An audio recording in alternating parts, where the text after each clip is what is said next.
The National Weather Service in Shreveport has issued a severe thunderstorm warning for Graham Parish in north-central Louisiana, northeastern Natchitoches Parish in northwestern Louisiana, northwestern La Salle Parish in north-central Louisiana, Wynn Parish in north-central Louisiana, until 5:15 p.m. Central Daylight Time.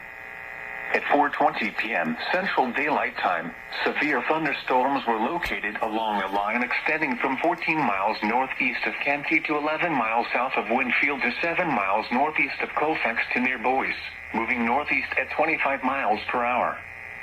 Hazard, 60 miles per hour wind gusts and penny-size hail.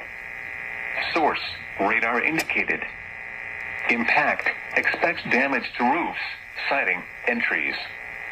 Locations impacted include Winfield, Ball, Colfax, Urania, Pollock, Dry Prong, Goldona, Fellows, Dotson, Georgetown, Calvin, Atlanta, Sykes, Rogers, Hudson, Bentley, Rochelle, Joyce, Zennoria, and Lake Iot.